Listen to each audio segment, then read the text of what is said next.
하나님의 멋이라는 제목을 가지고 말씀을 잠깐 나눠보도록 하겠습니다. 여러분, 유대인들이 하나님을 대하는 태도가 어떨 것 같습니까? 우리가 하나님을 대하는 태도와 유대인들이 하나님을 대하는 태도는 차이가 있어요. 왜 그러냐면 그 유대인들에게는 선민 사상이 있기 때문에 그렇습니다. 그러니까 하나님이 많은 민족들 중에 특별히 이스라엘을 택했다는 이 선민 사상이 그들에게는 되게 강하게 나타나 있습니다. 그래서 하나님을 대하고 하나님을 인식하는 태도가 틀려요. 우리 이스라엘은 이방 민족들과 차원이 틀리다는 것이죠. 그래서 어떻습니까? 그들은 성경을 읽을 때 여호와라는 단어가 나오면 여호와라 읽지 않습니다. 여호와라는 그 하나님의 이름을 함부로 부르지 않아요. 어떻게 부릅니까? 아도나이, 야훼 이런 식으로 부릅니다. 여호와라는 이름을 직접 부르지 않아요. 그리고 그들에게는 하나님을 직접 대면하면 죽는다는 것으로 알고 있습니다. 여러분, 호렙산에서 하나님께서 모세를 불렀을 때 어떻게 합니까? 너희 이것은 거룩한 곳인 신을 벗으라. 하나님을 직접 볼 수가 없어요. 떨기나무 속에 불이 붙었는데, 그래서 모세는 바로 엎드렸어요. 왜 그러냐면 하나님이라 여길 말했을 때 하나님께서 그는 유대인들 그 사상을 가지고 있는 그러한 생각 속에서 하나님을 본 자는 반드시 죽는다라는 이 개념을 가지고 있었단 말이에요. 그래서 하나님이라면 정말 보면 죽고 하나님이라는 엄청난 존귀한 분, 그런 분으로 알고 있어요, 이스라엘 사람들. 자, 그런 하나님, 그런 엄청난 하나님, 눈으로 보면 죽는 그 하나님과 그 인간과의 차이를 엄청나게, 엄청난 그런 어떤 갭이 있다는 것을 인정한 그 이스라엘 사람들. 하나님은 이름조차도 함부로 볼 수 없는 존재. 창조주. 쉽게 해서 전능자죠. 자, 그런데 그런 하나님, 어떻게 감히 이름도 부를 수 없는 그런 하나님. 그런데 성경 말씀에 보면 그런 하나님과 인간과의 사이에서 하나님께서, 그런 위대한 하나님께서 그 위대한 하나님에 반해서 정말 보잘것없는 그러한 인간에게, 그런 사람에게 하나님께서 조물주와 피조물의 관계, 이게 성립된 그 관계에서 유일하게 하나님께서 벗이라, 친구라 칭한 사람이 있어요. 친구라고 표현한 그 관계를 완전히 깨어버리는 그러한 상황이 성경에 나온다는 것입니다. 그게 누구냐면 창세기 15장 6절 말씀에 나와 있는 아브라함과 하나님과의 관계를 하나님께서, 아니 아브라함 측에서가 아니라 하나님께서 이 아브라함은 나의 친구라라고 고백했어요. 불가능한 일이에요, 이스라엘적 관점에서. 하나님께서, 다른 사람도 아니고 다른 분도 아니고 하나님께서 직접 아브라함을 향하여 이는 나의 친구다라고 고백을 했단 말이에요. 여러분, 대단하지 않습니까? 도저히 하나님의 관점, 그들이 생각하는 하나님의 관점에서는 하나님이 어떻게 인간에게 이는 나의 친구라고 말할 수 있겠어요? 필로스라고 표현했어요. 헬라어에서는.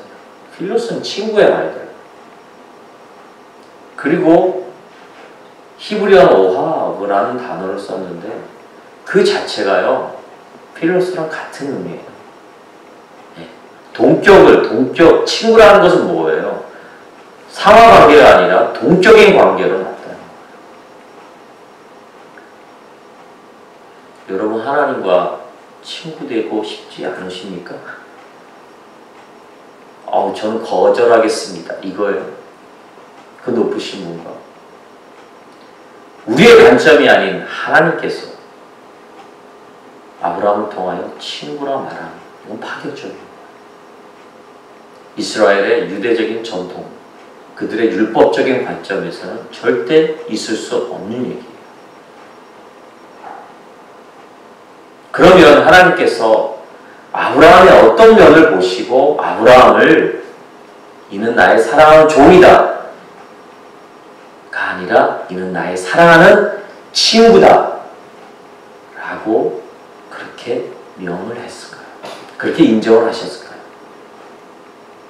여러분, 우리는 이 사항을 궁금해 해야 됩니다. 여러분, 주인과 종의 관계, 성경에는 우리와 하나님과의 관계를 그렇게 표현해요. 그렇죠? 종과 주인, 또 선생과 제자, 또 아버지와 아들 관계. 그런 관계보다 더욱 친숙한 관계가 뭐냐면 친구 관계예요. 여러분, 아버지와 아들, 가까운 관계 같지만 뭔가 갭이 있어요. 더 나아가 종과 주인과의 관계, 더 부담스러워요. 그렇지 않아요, 여러분? 여러분, 종이래. 종은 왜? 서번트예요. 그건 뭐예요? 종이 일하러 와서 들어와가지고, 주인이 왔는데, 주인한테 집에 들어왔는데, 주인이 야, 이거 정리 좀 하고, 마당 좀 쓸어라. 또 일하면, 나 일하러 왔는데, 이게 뭐예요? 나 힘들어 못하겠다. 이런 관계가 아니에요, 종은. 뭐예요? 힘들고 죽을 것 같아도 해야 될 관계예요, 종. 더욱 부담스럽죠? 더욱 하나님과 우리 안에 갭이 있는 것 같아요. 그런데 보세요. 친구의 관계라면 어떻습니까? 차원이 틀린 관계죠. 물론 우리들에게 종과 주인의 관계도 있어요. 하나님과 우리가. 선생과 제자의 관계도 있어요. 영적인 아버지와 자녀된 관계도 있어요. 그러나 우리가 오늘 아브라함의 예를 통해서 하나님과 우리 사이, 예수 그리스도와 우리 사이, 이 사이가 친구 관계가 되길 예수 이름으로 축원드립니다. 그게 우리 측에서 아닌 하나님이 그렇게 우리를 인정해 주시는 친구 관계의 온전한 신앙의 모습이 우리들에게 필요합니다. 자, 그렇다면 어떻게 하면 우리가 하나님 우리를 친구된 관계로 인정해 주시냐? 그냥 되는 것이 아니더라고요, 보니까.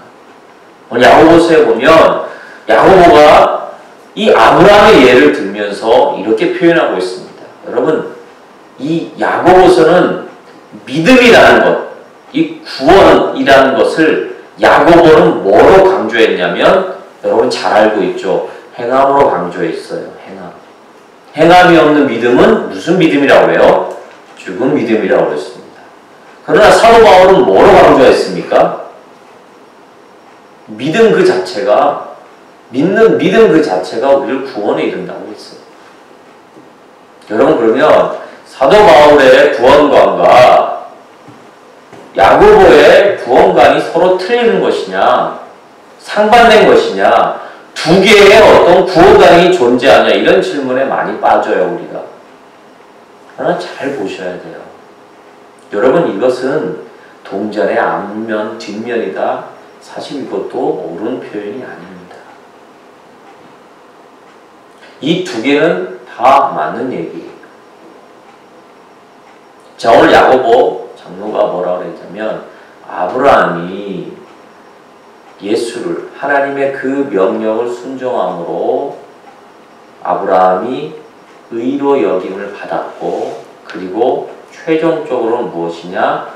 아브라함이 자기 아들 이삭을, 백세에 낳은 이삭을 하나님께 번제로 드리는 이 행위를 통하여서 뭐라 표현하고 있냐면, 그의 믿음이 온전하게 되었다라고 말씀하고 있습니다. 그래서 주목해야 될 것은 아브라함의 믿음이 온전케 된 그 사건이 무슨 사건이냐면 자기 아들 이삭을 드린 사건이에요.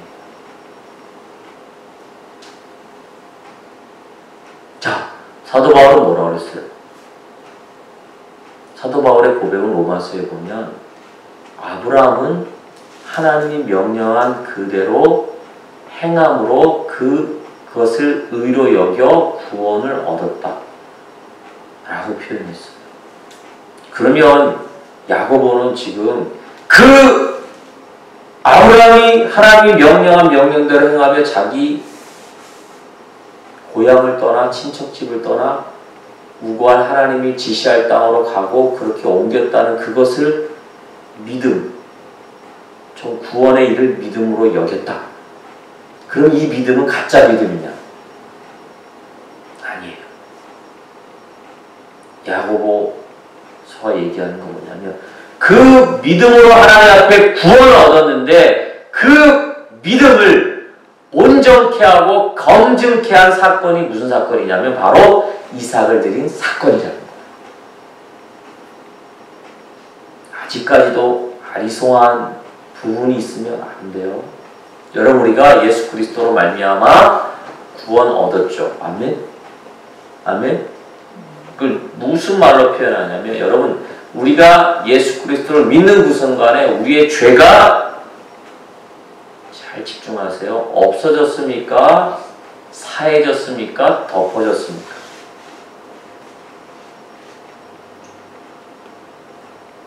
이걸 잘 이해하셔야 돼요. 여러분 예수 그리스도를 믿는 순간 우리는 하나님 앞에 의인이 되는 거죠. 의인. 의인이라는 게 뭐예요? 죄가 있습니까? 없습니까? 죄 없어요. 근데 여러분 지금 죄 짓고 있습니까? 안 짓고 있습니까? 짓고 있어요? 안 짓고 있어요? 이걸 가지고 안 짓고 있다고 얘기해요. 저도 작년까지, 재작년까지도 이건 죄가 우리는 없어. 우리가 매일매일 짓는 죄는 이거는 하나의 실수야. 그렇게 생각했어요.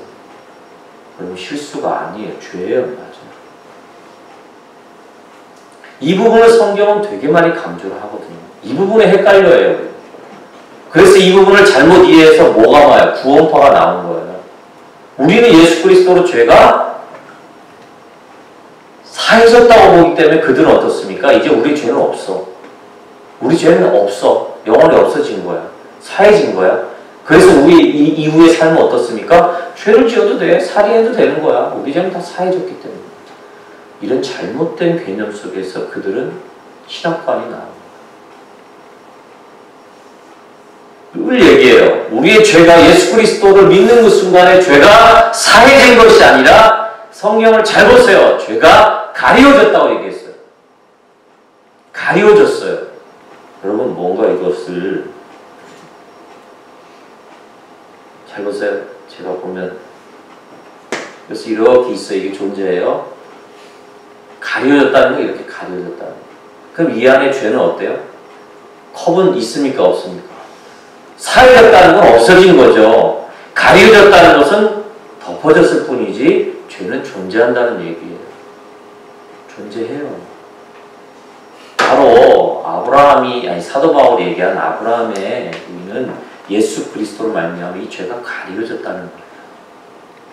가려졌다는 거예요. 존재하고 있다는 거예요. 예수 그리스도로 말미암아 그 십자가의 공로, 그 십자가의 죽음으로 하나님은 우리의 죄를 대신해 예수 그리스도의 그 보혈로 받으신 거예요. 믿으십니까? 그러나 이 죄는 아직 우리 안에 있어요. 그래서 사도 바울이 뭐라고 그래요? 오라 나는 공고한 자로다. 예수를 믿으면 죄가 없어지면 우리 안에 죄라는 것이 형성되지 말고 죄를 짓지 말아야 되는데 계속 죄가 우리 안에 있어요. 그러나 이제부터 예수를 믿는 순간부터 어떻게 돼요? 우리 안에 성령의 법이 우리 안에 이 죄의 법과 싸운다는 말이죠. 그래서 우리는 어떻게 합니까? 이 성령의 법에 순종하며 따르며 그것을 온전히 행할 때 이 죄의 법은 점점 소멸되고 없어진다는 거예요. 자, 그런데 야고보가 얘기하는 건 뭐냐면 이런 믿음으로 구원을 얻었고 믿음으로 하나님의 의가 우리 안에 이루어졌다면 자연적으로 우리는 행함에 온전한 하나님의 믿음의 자녀란 구원 얻은 자녀란 검증의 믿음의 행함이 우리 안에 있어져야 된다. 하나님께로부터 아브라함이 온전한 친구로 인정받았던 그 사건이 뭐라고 그랬냐면 뭐라고 그랬어요? 이삭을 드린 사건이에요. 이삭을 드린 사건. 이삭을 드린 사건을 로마서와 히브리서에는 뭐라고 표현하고 있는지 아십니까? 그가 자기 나이가 100세가 되어서 자기가 이제 자식을 낳을 수 없는 그런 상황, 자기 아내 사례도 죽은 것 같은 그러한 상태에 있었다. 그러나 그 뒤에 말씀을 보면 뭐예요? 그러나 하나님의 말씀이 우리 안에 온전히 이루어질 것을 믿고 그 믿음을 변치 않게 하나님 앞에 보임으로 말미암아 그 아브라함이 하나님 앞에 언약을 온전히 성취함을 받고 나아갔다는 거예요. 여러분 여기서 중요한 게 뭐냐면 아브라함이 그 믿음을 잃지 않고, 이게 중요해요. 변함없이 그 약속에 대한 믿음을 잃지 않았다는 거예요. 그러나 내 현실과 지금 현장은 내 나이가 100세야. 내 아내 나이도 100세야. 도저히 이룰 수 없지만 그러나 하나님의 약속을 믿고 하나님의 그 능력을 믿고 그 믿음을 유지했다는 것입니다. 아멘. 그랬을 때 100세 이삭을 얻었죠.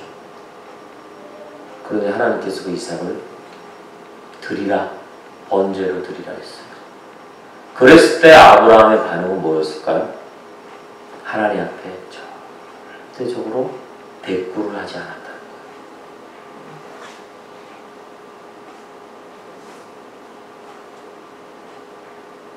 저 같으면 아니 그럴 거면 주시를 말든가. 에? 안 그래요? 아니 왜 달랄 걸 왜 또 줘? 달랄 걸 왜 또 주시냐고. 그것도 어렵게. 근데 성경 말씀 보면 히브리서 기자나 야고보서 기자는 그때 아브라함 전혀 불평하지 않냐고 도리어 어땠습니까? 어떤 믿음을 가졌어요? 이삭을 번제로 각을 떠서 다 드려도 하나님께서 이 이삭을 다시 살리실 것이라는 믿음, 그 믿음을 가지고 있었어요. 그리고 이삭을 아낌없이 드릴 수 있었다는 것입니다.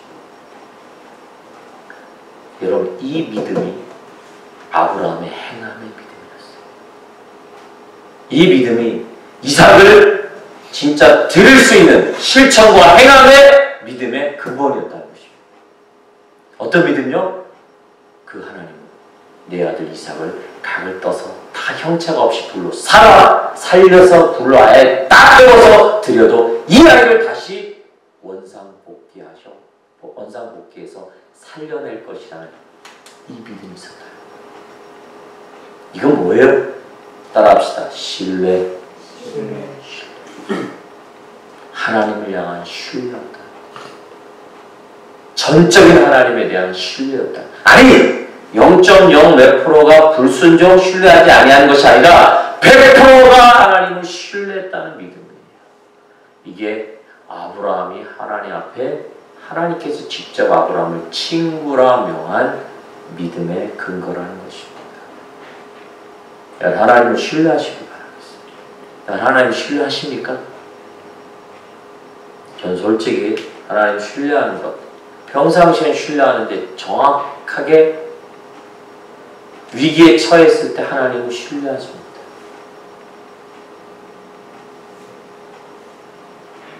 그게 우리 삶 아닙니까? 내어 던지지 못하겠더라. 솔직히 얘기해서 다 죽고자 하는 마음으로 하나님 앞에 드리는 모습이 몇 번 없어요.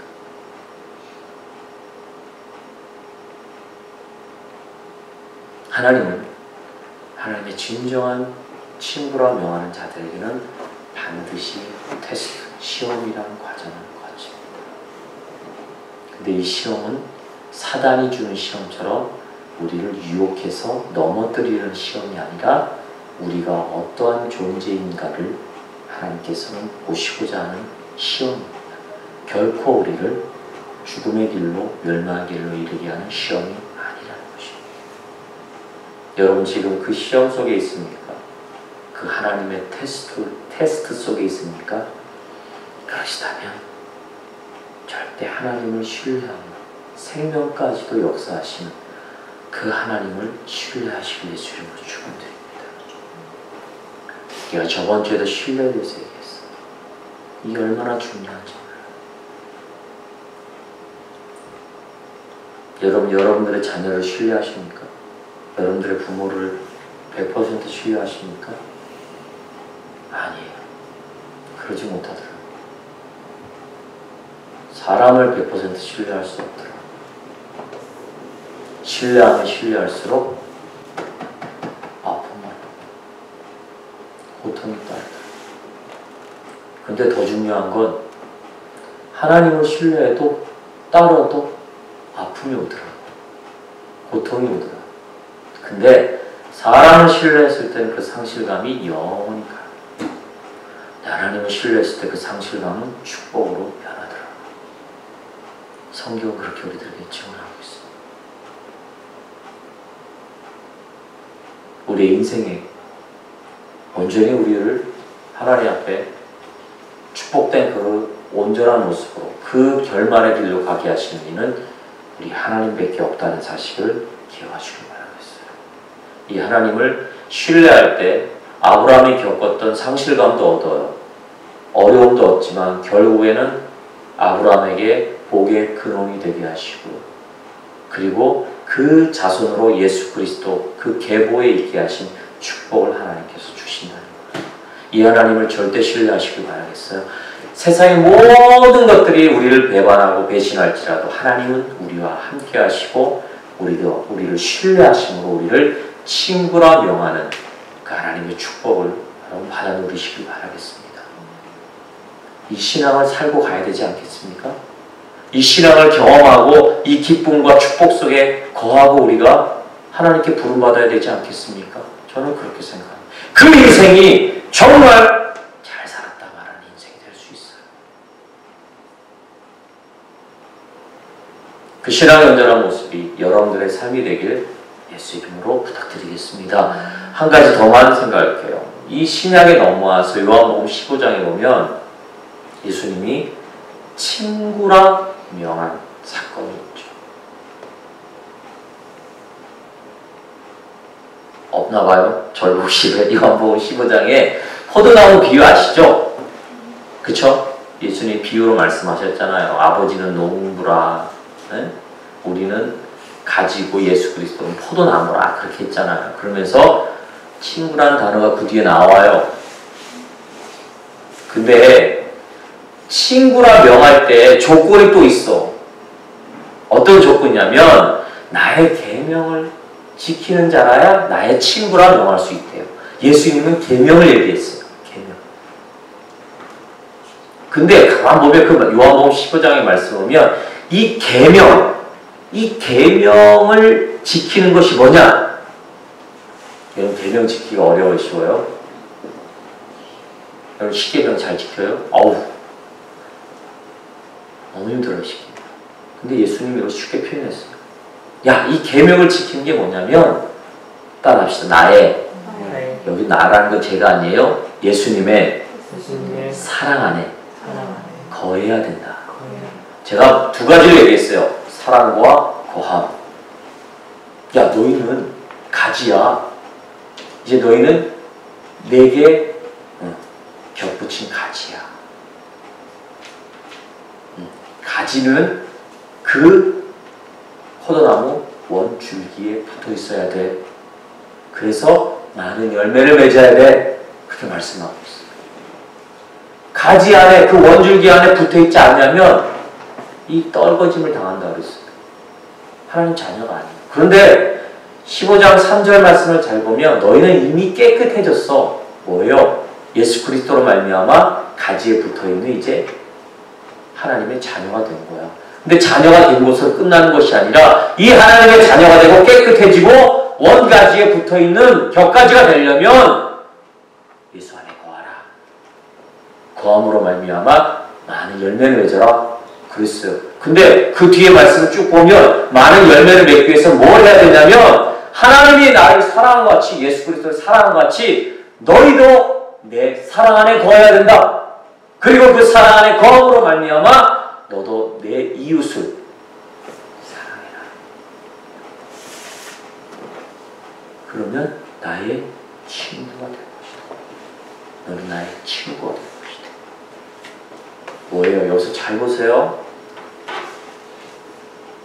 이제 다른 죄의 뿌리에 원줄기에 붙어있던 가지가 예수 그리스도로 말미암아 예수 그리스도의 가지로 딱 붙었어요. 그렇죠? 그럼 예수 그리스도로 말미암아 이제는 죄사함이 있었다는 얘기죠. 죄 관리임이 있었다는 얘기죠. 그러면 거기에서 끝나는 것이 아니라 예수 그리스도의 포도나무에 딱 붙어있으면 어떻게 해야 됩니까? 열매를 맺어야 돼. 열매. 그러니까 잘 보세요. 우리가 예수 믿었어. 우리 장로교회가 정말 잘하는 게 뭔지 아세요? 믿음이에요. 믿음. 죄를 지어도 예수 믿기만 하면 돼. 사랑을 실천 안 해도 예수 믿기만 하면 돼. 주일날 잘 출석만 하면 돼. 아니, 성경은 그렇게 얘기하죠. 오늘 말씀을 요한복음 말씀 잘 보세요. 가지에 붙어 있는 자는 가지는 반드시 뭐 해야 돼요? 뭘 해야 돼요? 열매를 맺어야 되는 거예요. 붙어있다고. 나는 붙어있어. 나는 예수님께 붙어있어. 나는 예수님 아니면 구원 얻었어. 의인이야. 말만 하지만 그 삶에 있어서 야고보가 강조한 것처럼 행함이 없는 믿음이에요. 열매가 드러나지 않는다는 얘기예요. 이게 우리들의 현 모습일 수 있어요. 그 행함이 뭐예요? 요한복음 15장에서는 그리스도의 사랑으로 말미암아 너도 서로 사랑하라니.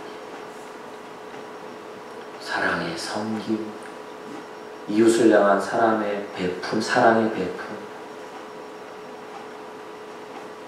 여러분 잘 보세요. 신약 사복음서를 지나서 갈라디아서 이 뒤쪽에 보면 뭐만 강조하고 있냐면 너희가 구원받은 하나님의 백성이라면 온전한 사랑의 이웃 실천을 해라. 그래서 예수님이 뭐라고 했어요?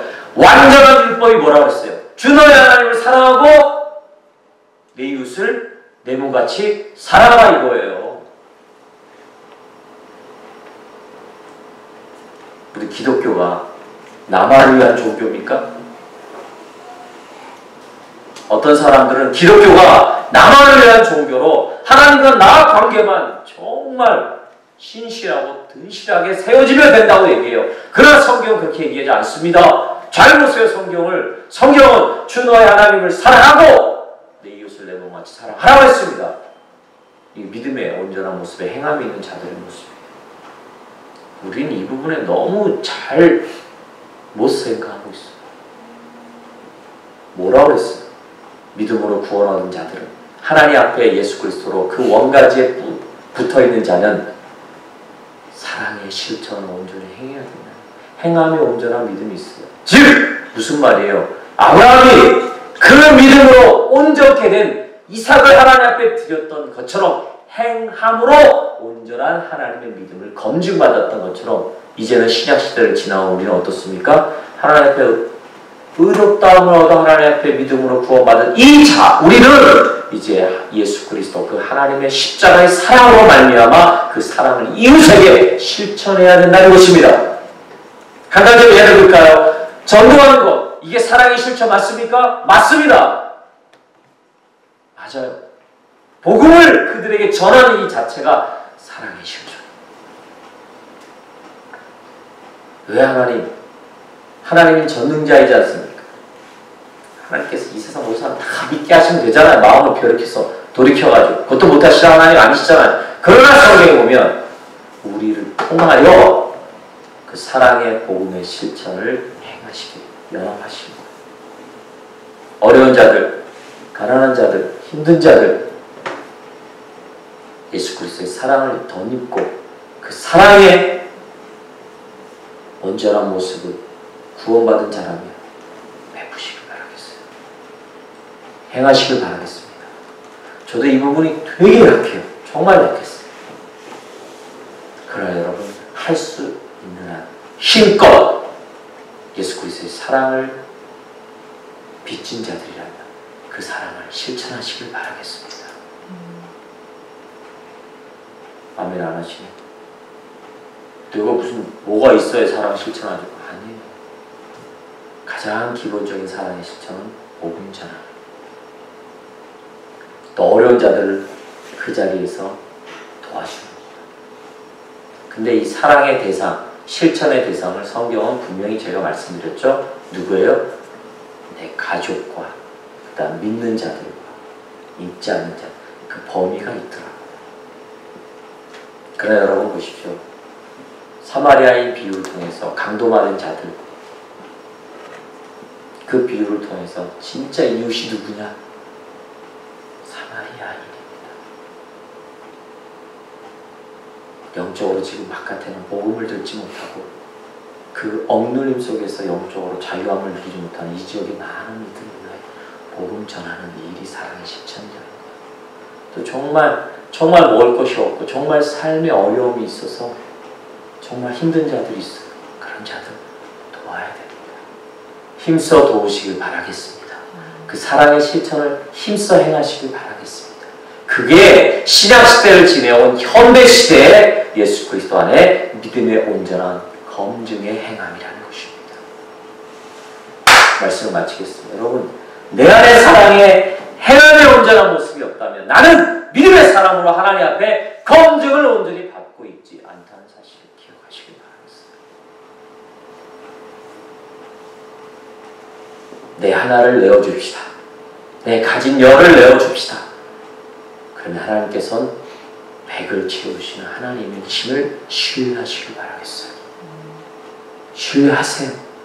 반드시 그 하나님은 우리들에게 신뢰함을 따라 우리들에게 축복을 주시는 것입니다. 할렐루야. 이 하나님을 신뢰하고 예수 그리스도를 신뢰할 때 예수는 우리의 친구 되십니다. 하나님 우리의 친구 되십니다. 저는 이 말씀이 성경에서 아브라함을 향할 때 가장 좋아요. 여러분, 아브라함이 가는 천막에 있는데 세 사람이 딱 찾아오죠. 그렇죠? 천사를 대접하고 갈 때 천사가 소돔과 고모라, 그 직전일 거예요. 멸망을 알리려고 했던 그런 사람에게 그 안에 성부, 성자, 성령을 의미할 수도 있겠죠. 그 세 사람.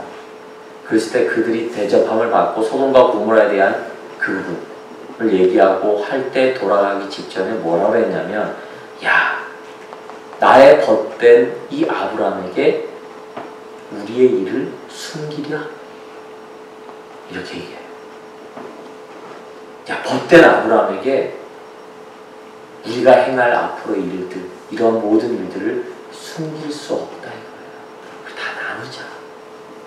대단하지 않습니까? 난 그 어떤 축복보다 이 축복이 우리들에게 임하길 원하는 거예요. 하나님 지금 행하시고자 하는 일, 하나님이 뜻하시고자 하는 일들, 그 계획들을 의논할 대상, 이게 하나님 보시기에 친구라는 것이에요.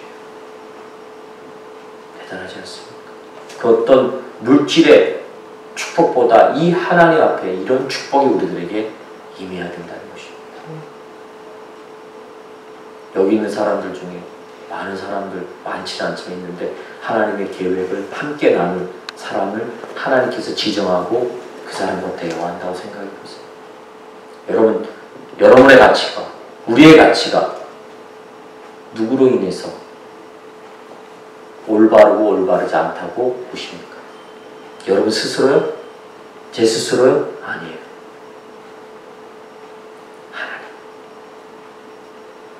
내가 하나님을 믿고 그분이 나를 신뢰한다면 우리 인생은 잘 산 거예요. 성공한 거예요. 아멘? 아멘이십니까? 그분이 우리를 인정한다면 우리는 잘 산 거예요. 우리는 뛰어난 인생이라는 거예요. 여러분, 배드민턴 복식을 하시면 나보다 좀 실력이 뛰어난 사람 때문에 내 좀 못하는 실력이 커버가 되거든요.